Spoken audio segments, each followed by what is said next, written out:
Chers amis auditeurs, bonjour, bienvenue pour votre édition du quart d'heure de vérité avec Monsieur K sur les antennes de RFM. Édition du vendredi 29 janvier 2021. Aujourd'hui, nous sommes la Saint-Gilda. Nous célébrons aussi les Constances. Saint-Gilda, mort en 570, originaire d'Écosse. Il exerça son zèle en Irlande, en Angleterre et en Bretagne, où l'on voit encore les ruines d'un monastère qu'il fonda dans la presqu'île de Rhuys, dans le Morbihan. Saint-Gilda est invoqué contre les chiens enragés. Saint-Gilda aurait été disciple de Saint-Germain l'Auxerrois. Ordonné prêtre en 518, cet apôtre, surnommé le Sage, convertit d'abord ses compatriotes par une éloquence sacrée aussi simple qu'efficace. Avec le même succès, il passe en Irlande. Saint Colomban lui rendra hommage, pour aboutir en Armorique, la petite Bretagne continentale. D'abord installé dans l'île d'Ouate, il va vivre en ermite dans la presqu'île de Rhuys, qui ferme au sud le golfe du Morbihan. Il y fondera une abbaye qui porte aujourd'hui son nom et où on l'honore toujours. Abélard, le savant théologien du Moyen-Âge, en sera l'abbé au XIIe siècle. Troublé par l'effondrement de la civilisation romaine sous les coups successifs des envahisseurs saxons, il écrit « De la ruine de la Bretagne, ouvrage qui connaîtra un grand succès durant tout le haut Moyen-Âge. Par le Christ, je vous en conjure, mes fils, ne vous disputez pas ma dépouille. Dès que j'aurai rendu l'esprit, enlevez-moi, déposez-moi sur un esquif. Mettez sous mes épaules la tête sur laquelle j'ai reposé ma tête durant ma vie. Que nul d'entre vous ne demeure sur le bateau, mais poussez-le à la mer pour qu'il aille où Dieu voudra. » Saint-Gilda à ses frères au moment de mourir. Grippe 19. Une fête clandestine enflamme les réseaux sociaux. Il s'agit d'une fête sans masque au commissariat d'Aubervilliers. Une enquête judiciaire a été ouverte. Écoutez, via LCI. Faites ce que je dis, pas ce que je fais. Première réaction de nombreux internautes en voyant cette vidéo tournée la semaine dernière au commissariat d'Aubervilliers. On y voit une dizaine de policiers chanter et danser à l'occasion du pot de départ d'une de leurs collègues. Pas de masque, beaucoup de promiscuité, des embrassades. L'affiche appelant au respect des gestes barrières n'est là que pour la figuration.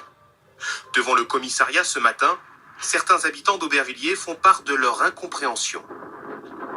Je trouvais juste qu'ils ont fait un geste à déplacer, c'est tout.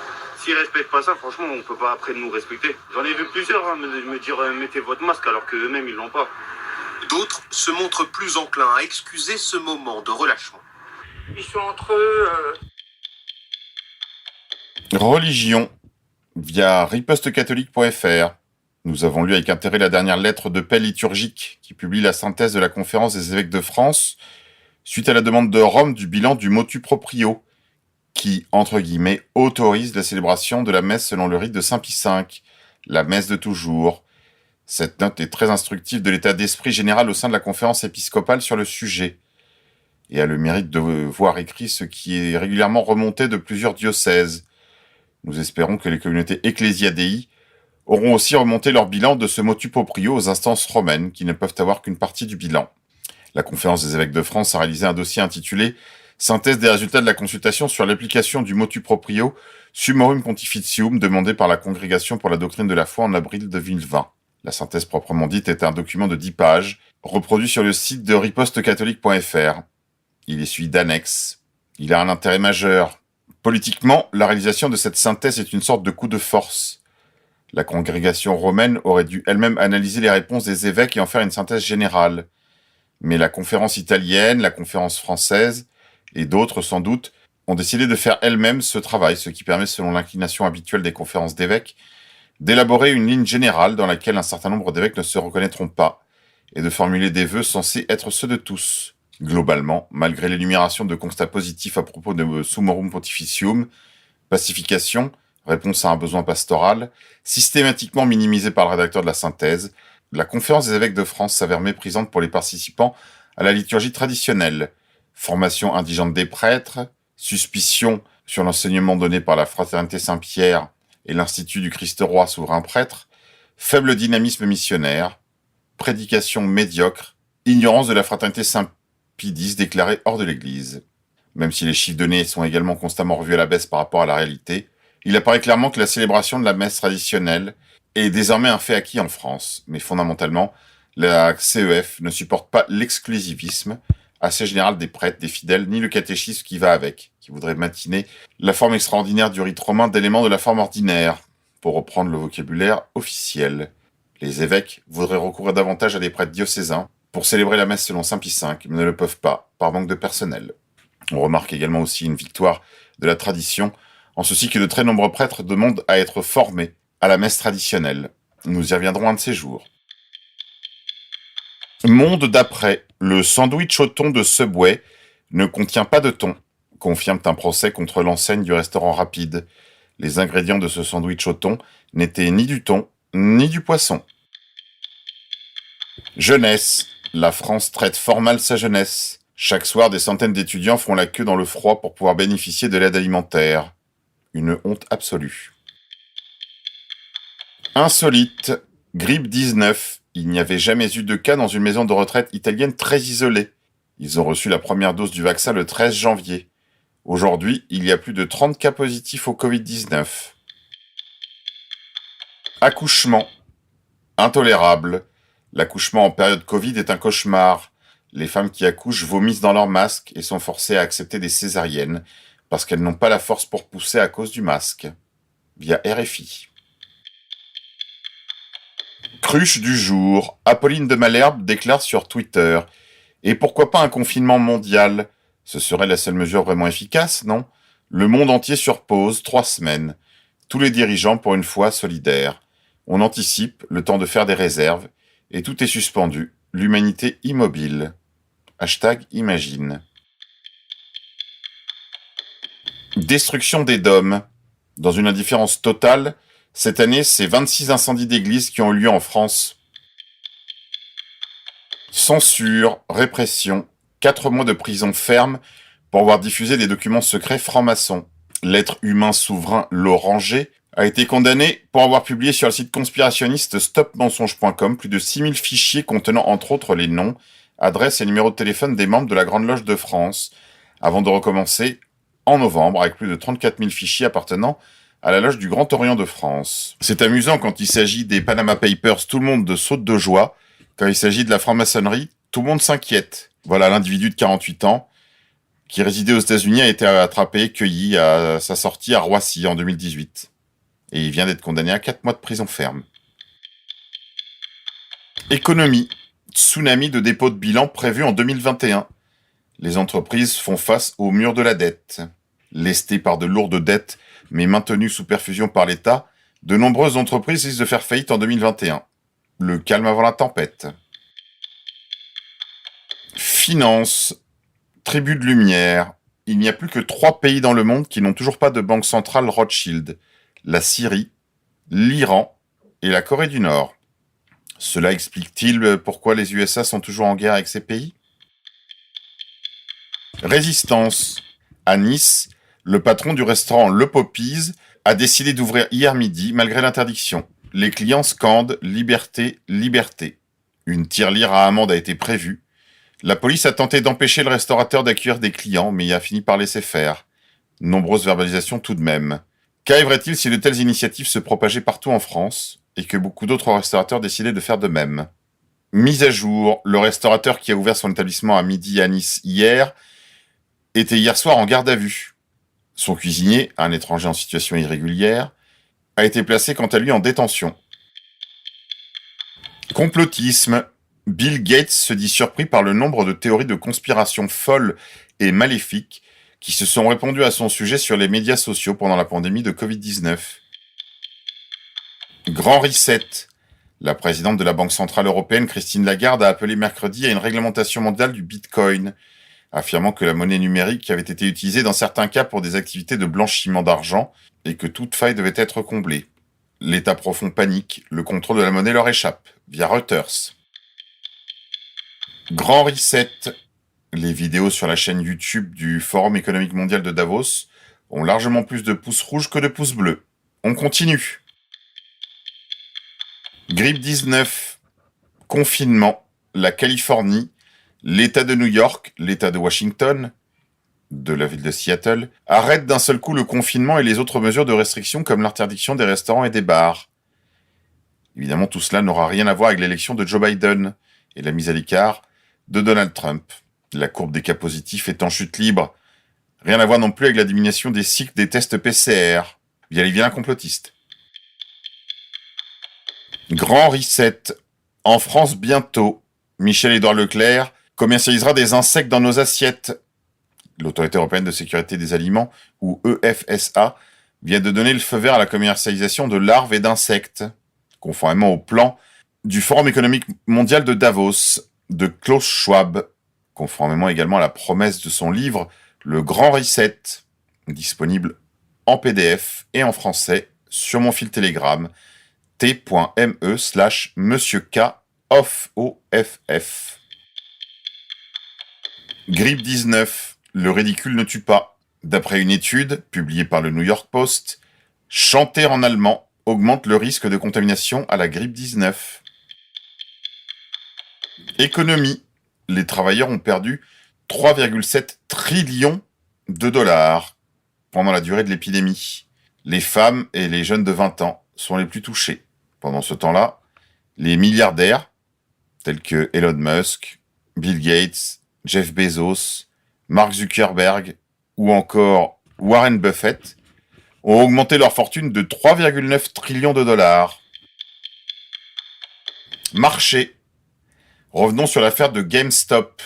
Des shitposters de Reddit et de divers autres forums comme 8chan s'étaient donné rendez-vous pour contrer une tentative de shortage de la valeur GameStop sur la place de Wall Street.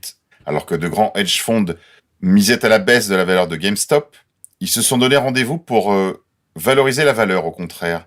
Ils ont fait perdre jusqu'à 70 milliards de dollars à un hedge fund. De nombreuses plateformes de trading destinées au retail ont rendu impossible l'achat de cette action sur leur plateforme, en violation de toutes les lois du libre marché. Comme tout le reste, le marché action est truqué. Marché toujours.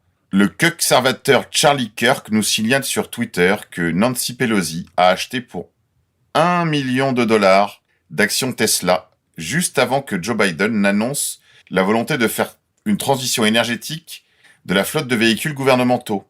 Tandis que tout le monde a les yeux rivés sur le marché suite à l'affaire de GameStop, il propose que l'on s'intéresse en effet à toutes les situations de délit d'initié, à commencer par celle de Nancy Pelosi. Élections américaines. Waouh! Depuis l'élection, plus de 100 employés de Dominion ont disparu.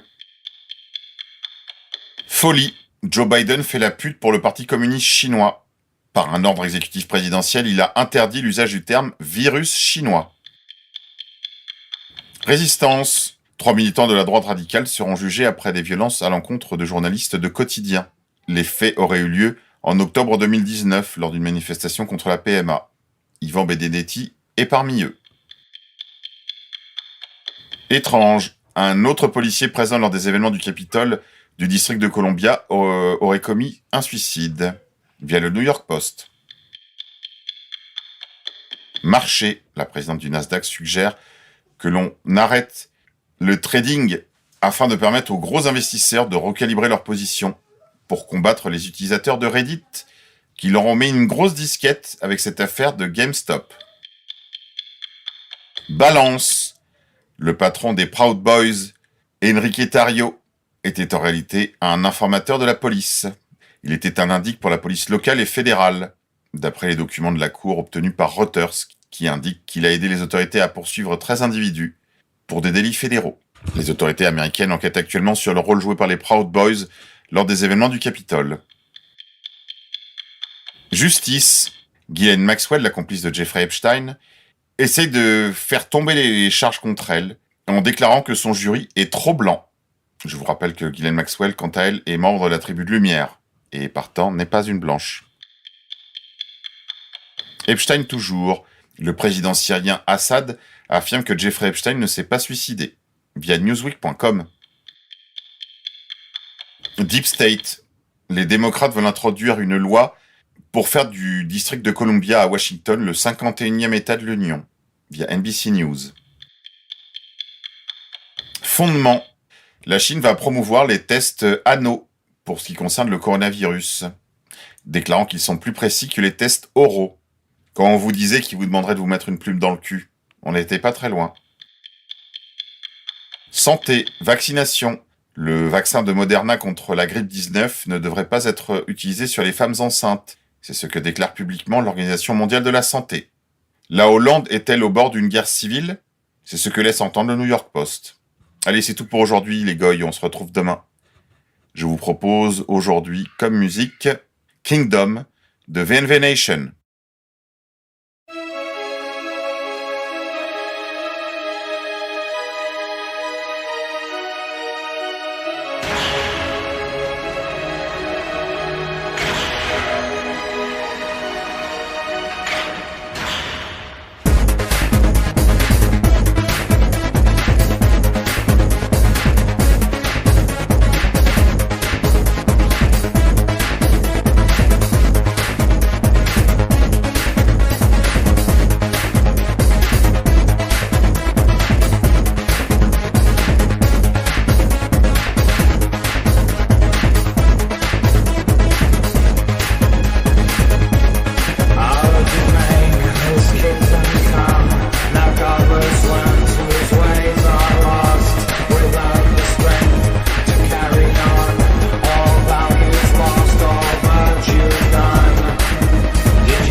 Saved.